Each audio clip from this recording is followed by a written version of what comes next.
నెల్లూరు నగరంలోని 49వ డివిజన్ యనమలవారి వీధిలో సోమవారం 60 ఏళ్ల నాటి పాత ఇంటి స్లాబు ఒక్కసారిగా కూలింది. శిథిలాల కింద చిక్కుకున్న ముగ్గురిని అగ్నిమాపక, రెస్క్యూ సిబ్బంది సమయస్ఫూర్తితో సురక్షితంగా బయటకు తీసుకొచ్చారు. సమాచారం అందుకున్న రాష్ట్ర పురపాలక పట్టణాభివృద్ధి శాఖ మంత్రి డాక్టర్ పొంగూరు నారాయణ హుటాహుటిన ఘటనా స్థలానికి చేరుకొని కూలిన ఇంటిని పరిశీలించారు. బాధితులు, అధికారులు స్థానికులతో మాట్లాడి ఘటనకు సంబంధించిన వివరాలను అడిగి తెలుసుకున్నారు. సహాయక చర్యలను పర్యవేక్షించి అధికారులకు పలు సూచనలు చేశారు. ఈ సందర్భంగా మంత్రి మాట్లాడుతూ కూలిన ఇల్లు సుమారు 60 ఏళ్ల క్రితం నిర్మించిందని తెలిపారు. ఆ భవనంలో 8 కుటుంబాలు నివాసం ఉంటున్నాయని చెప్పారు. శిథిలాల కింద చిక్కుకున్న ముగ్గురిని సురక్షితంగా బయటకు తీసుకురావడంలో సమయస్ఫూర్తితో వ్యవహరించిన అగ్నిమాపక శాఖ సిబ్బందిని అభినందించారు. బాధిత 8 కుటుంబాలకు టిడ్కో ఇళ్లు మంజూరు చేసినట్లు మంత్రి వెల్లడించారు. ఎవరు ఆపదలో ఉన్నా కూటమి ప్రభుత్వం అండగా నిలుస్తుందని, బాధితులకు తక్షణ సహాయ సహకారాలు అందిస్తామని ఆయన హామీ ఇచ్చారు. ఈ కార్యక్రమంలో commissioner Nandan, mayor Sujatha, deputy mayor Roopkumar Yadav, మాజీ మున్సిపల్ చైర్పర్సన్ తాళపాక అనురాధ, మాజీ జెడ్పీటీసీ విజేతారెడ్డి, 48వ డివిజన్ ప్రెసిడెంట్ బండి ప్రసాద్, కో క్లస్టర్ ఖాదర్ బాషా, క్లస్టర్ కప్పిర శ్రీనివాసులు, రేవతి, ముజీబ్, గౌస్ మస్తానమ్మ, షబ్బీర్, స్థానిక టీడీపీ నేతలు తదితరులు పాల్గొన్నారు. నమస్కారాలండి. ఈరోజు నెల్లూరు కార్పొరేషన్లో, నెల్లూరు సిటీలో 49వ డివిజన్లో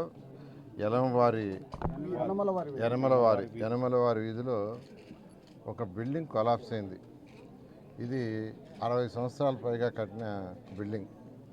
అయితే ఆ బిల్డింగ్లో మొత్తం 12 భాగాలుగా, అంటే ఆ ఇల్లుని 12 సబ్ యూనిట్లుగా చేసి 12 మంది కాపురాలు ఉండేటట్టుగా యాక్చువల్గా ఏర్పాటు చేశారు. అయితే ప్రస్తుతం 4 ఇళ్లలోనే కాపురాలు ఉంటున్నారు, 8 ఇళ్లలో కాపురాలు ఉంటున్నారు. ఎంతో ఓల్డ్ బిల్డింగు. ఆ బిల్డింగు ఫ్రంట్ పార్ట్ పడిపోవటం, లోపల ముగ్గురు ఇరుక్కోబోయారు. అయితే వెంటనే జిల్లా అడ్మినిస్ట్రేషను దాని మీద స్పందించి వెంటనే అటు ఫైర్ వాళ్ళు, పోలీసు వాళ్ళు, ఎలక్ట్రిసిటీ వాళ్ళు అండ్ మున్సిపల్ డిపార్ట్మెంట్ అందరూ వెంటనే స్పాట్కి రావటం, ఏ విధంగా వాళ్ళని బయటకు తీయాలంటే ఎక్కడైతే ఇప్పుడే నేను చూశాను శిథిలాలు పడ్డాయో దాని నుంచి ముందుకు తీయలేరు, ముందుకు తీయడానికి లేదు. ఒకవేళ తీయపోయినా మిగతాది పైన పడుతుంది. అందుకని వాళ్ళు బ్యాక్ సైడ్ నుంచి ఒక చిన్న కిటికీ ఉంటే ఆ కిటికీని కట్ చేసి దాని లోపలికి యాక్చువల్గా లోపలికి పోయి ఆ బ్యాక్ సైడ్ నుంచి వాళ్ళు తీసుకొచ్చారు. నిజంగా ఫైర్ డిపార్ట్మెంట్ వాళ్ళని నేను ప్రత్యేకంగా అభినందిస్తున్నాను. ఎందుకంటే చాలా బాగా చేశారు. అందరూ ఇక్కడ ఉన్న వాళ్ళందరూ కూడా చెప్పేది ఏంటంటే వాళ్ళు ఫైర్ డిపార్ట్మెంట్ వాళ్ళు ఆ డెసిషన్ తీసుకుని వెనకాల నుంచి కిటికీ కట్ చేసి లోపలికి పోయి వాళ్ళని తీసుకురావాలనే ఆలోచన చేయకుండా ఆ డెసిషన్ తీసుకోకుండా ఉంటే ఆ ముగ్గురు ప్రాణాలు పోయాయని ఇక్కడ ఉన్న వాళ్ళందరూ చెప్తున్నారు ప్రతి ఒక్కరు. కాబట్టి ఖచ్చితంగా ఫైర్ డిపార్ట్మెంట్ మరొకసారి అభినందిస్తున్నాను. ఏదైతే ఈ బిల్డింగ్ యాక్చువల్గా కొలాప్స్ ఆ 6 కాపురాలు ఉండేది, 8 కాపురాలు ఎవరైతే ఉండారో వాళ్ళకి ఇమీడియట్గా టిడ్కో హౌసెస్ శాంక్షన్ చేయమని కమిషనర్ గారు కూడా చెప్పాను.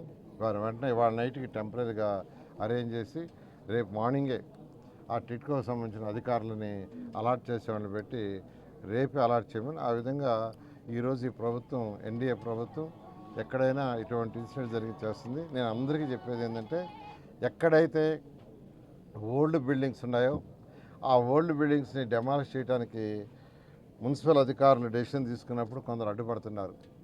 అది కరెక్ట్ కాదు. ఎందుకంటే ఇప్పుడే చూసారు ఇదే పరిస్థితి.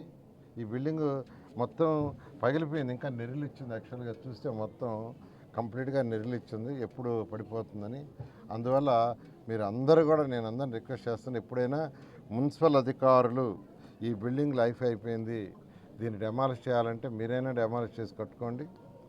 లేదు అంటే మున్సిపల్ అధికారులు దాన్ని డెమాలిష్ చేయడానికి అబ్జెక్షన్ చెప్పొద్దని తెలియజేస్తూ మరొకసారి fire department, electricity department, police department ఎవరైతే పార్టిసిపేట్ చేశారో ఆ డిపార్ట్మెంట్ వాళ్ళందరినీ ప్రత్యేకంగా అభినందిస్తున్నాను.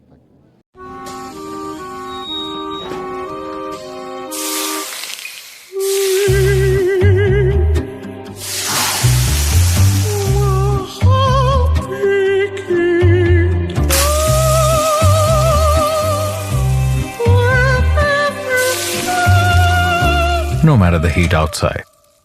Stay cool inside with energy-efficient windows from Asahi System Windows. Please subscribe SS News AP.